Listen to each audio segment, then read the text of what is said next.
Bah, sì, bene che ci siamo.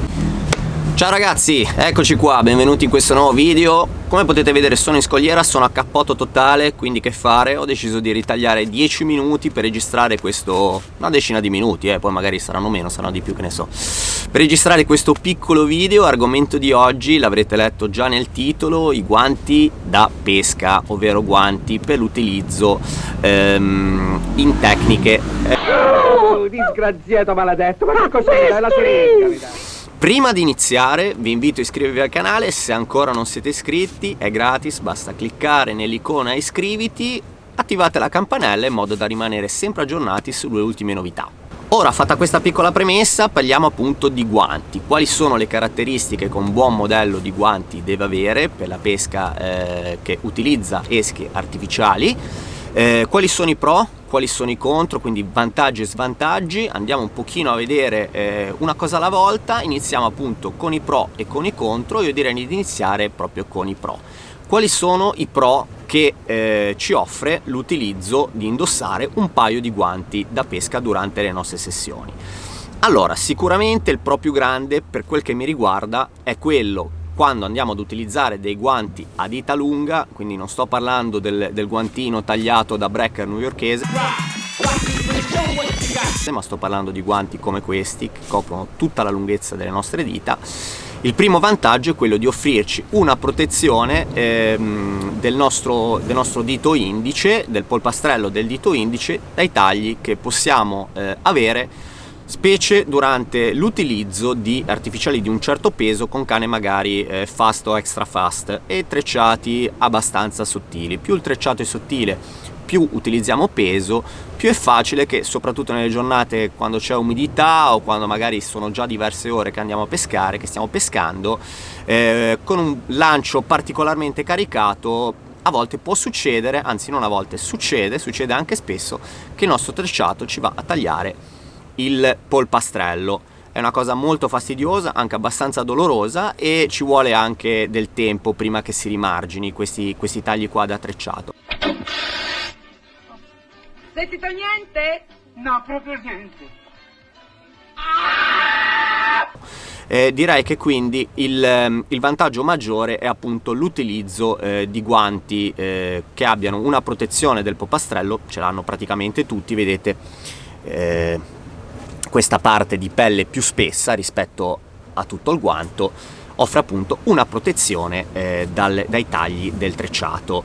Non è l'unica soluzione, ovviamente possiamo utilizzare anche dei salvadito come quelli che utilizzano i pescatori che pescano surcasting, oppure dei ditali o magari delle soluzioni ancora un po' più alla carlona, come ad esempio farsi un paio di giri di nastro isolante da elettricista, ma non ve li consiglio perché durano davvero il tempo di un paio di lanci, poi con l'umidità e la salsedine vanno subito a staccarsi, quindi non è il caso. Se volete proteggervi, la cosa migliore è utilizzare o appunto dei guanti o un salvadito.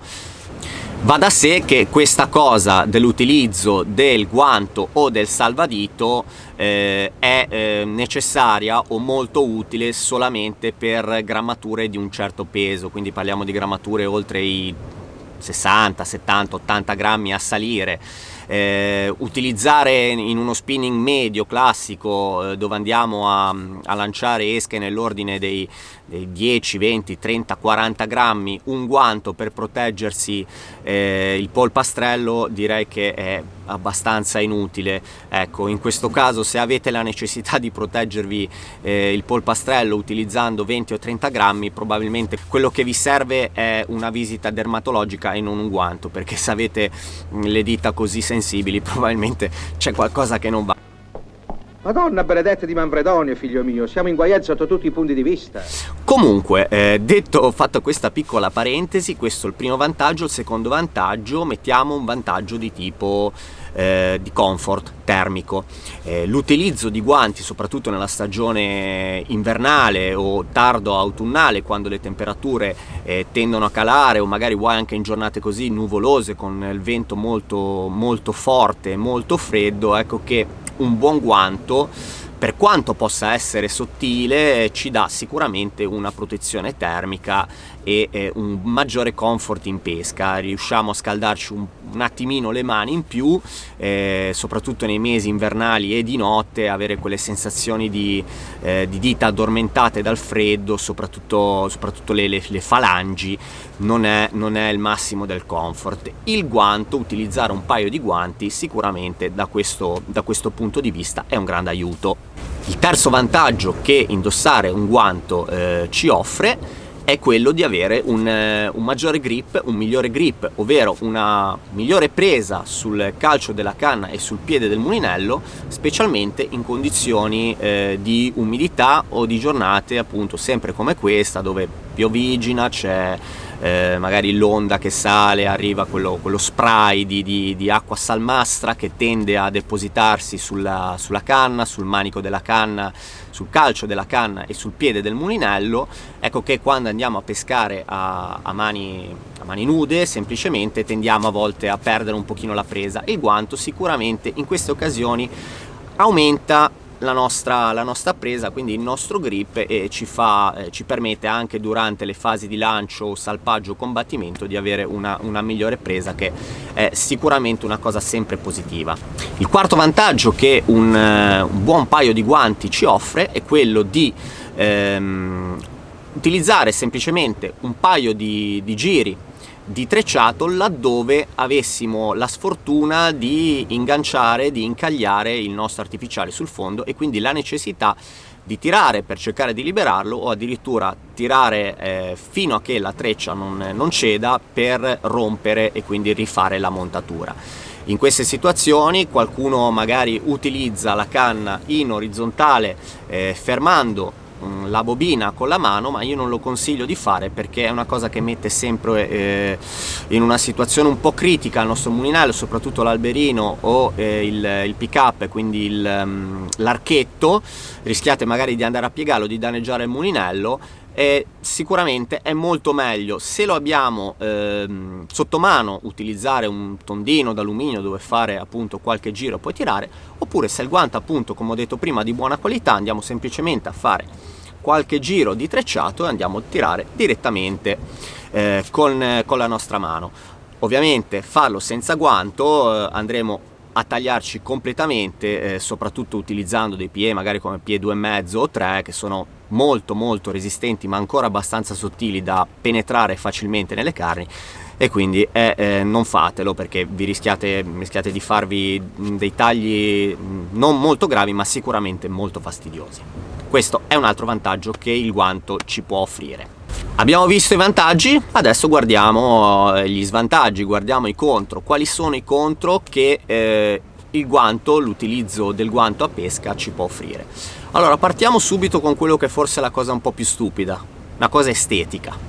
Se andiamo ad utilizzare un guanto nella stagione primaverile barra estiva, è molto probabile che andremo in pesca in maniche corte o magari con una maglia a maniche lunghe, e durante la giornata andremo poi a sollevarla in questo modo, quindi avremo l'avambraccio a nudo. Questo significherà che pescando magari diverse giornate nelle ore centrali andremo ad abbronzarci completamente avambraccio e braccio, e avremo poi la mano completamente bianca, effetto omino della Lego. Non è nulla di così drammatico, ma sicuramente anche magari vi presentate, che ne so, ad una cena o con la vostra ragazza completamente abbronzati con la mano bianca, la gente dirà: ma da dove è uscito questo? Non è una cosa particolarmente piacevole, quindi questo lo mettiamo negli svantaggi. Il secondo svantaggio è quello di andare a slamare e quindi manipolare pesci come possono essere i barracuda, soprattutto i barracuda, anche la spigola abbastanza bavosa, ma il barracuda particolarmente. Andiamo magari a mareggiare, quindi a fermare il nostro barracuda con il guanto. Quando lo fate ve ne accorgerete, se lo farete, da quel momento in poi potrete tranquillamente togliervelo, e metterlo nel cestone della roba da lavare, perché il muco che rimarrà attaccato veramente lo renderà inutilizzabile. Con l'umidità diventerà completamente scivoloso, non servirà più a nulla e diventerà davvero poi anche sgradevole da usare. Quindi in questo caso tante volte uno a pesca magari non ci pensa, dice sta usando il guanto, ho preso un barra. Come lo si tocca, l'unica cosa da fare è appunto aspettare di tornare a casa, metterlo nel vanish, metterlo nel Dixan, pulirlo bene, lavarlo e poi riutilizzarlo. Mentre invece se uno utilizza ovviamente a mani nude, basta un po' di sciacquarsi bene in una pozza, poi asciugarsi bene con una spugnetta o un canovaccio e diciamo che si può risolvere la situazione del muco depositato dal barra. Il terzo svantaggio dell'utilizzo del guanto è sempre legato a un discorso di comfort, ed è quello di avere appunto il guanto completamente bagnato. Soprattutto nelle stagioni invernali non è una cosa molto piacevole. Questo potrebbe succedere magari perché c'è del mare grosso, quindi arriva l'onda e ci bagna, oppure perché sta piovendo e magari utilizziamo una giacca di tipo impermeabile, quindi abbiamo solo i guanti che andranno poi a bagnarsi completamente, quindi onde, vento, quindi vento. Ma che cazzo stai a dire? No, vento non c'entra, quindi onde, piogge, eccetera eccetera possono andare a bagnare completamente il nostro guanto, e indossare un guanto bagnato è un po' l'equivalente di indossare dei calzini bagnati. Si sopravvive, ma sicuramente a livello di comfort non è il massimo. Dunque abbiamo visto i pro, abbiamo visto i contro, e adesso andiamo a vedere quali sono più o meno le caratteristiche che un buon modello di guanti da pesca con esche artificiali deve avere. In questo momento io sto indossando due modelli differenti per mano. Sulla mia mano sinistra ho uno Zenac 3D Glow, mentre nella mia mano destra un CB1.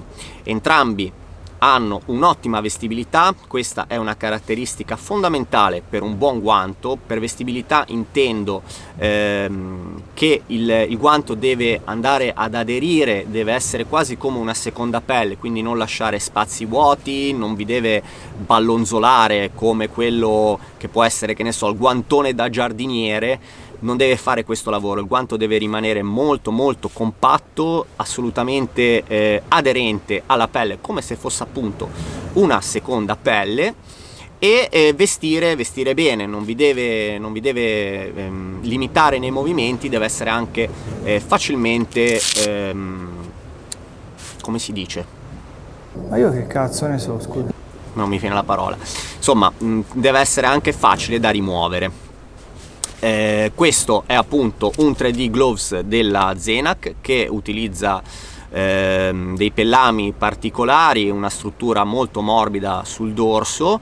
È un modello di guanto che utilizzo già da diversi anni, devo dire che mi trovo molto bene. Anche il CB1 è ottimo, ha un tessuto molto leggero, si asciuga molto in fretta nel caso si dovesse bagnare. Entrambi hanno come potete vedere una protezione di pelle aggiuntiva sull'indice. La Zenac, se non vado errato, utilizza pelle di canguro, mentre la tipologia del CB1 non me la ricordo, ma eventualmente chiederò e poi vi farò sapere. Queste sono appunto le caratteristiche che un buon guanto deve avere, quindi vestibilità, dei buoni materiali, dei buoni pellami per avere un ottimo grip, dei tessuti che si asciughino molto facilmente, e basta. Queste sono le caratteristiche principali che un buon guanto deve avere. Per quel che riguarda i costi, i prezzi, diciamo che dei guanti, un buon paio di guanti vanno da qualche decina di euro, quindi mettiamo 30-40 euro, fino ad arrivare anche a 90-100 euro a seconda dei modelli. Vedete un po' voi, a seconda del vostro budget, quali che sono le vostre caratteristiche. Se volete acquistarne un paio, ce n'è davvero l'imbarazzo della scelta. Più o meno quasi tutte le ditte ne hanno qualcuno in catalogo. Scusate il ruttino. E questo è quanto. Che altro dire? Ma direi che è stato più o meno detto tutto. Sta cominciando anche a fare freddo, quindi io mi sa che me ne vado. Il video può finire qui. Se il video vi è piaciuto, mi raccomando, mettete un like, che mi fate un grande favore. Restate aggiornati, come sempre ci vediamo al prossimo video. Ciao ragazzi, un bacione, vi abbraccio, ciao a tutti.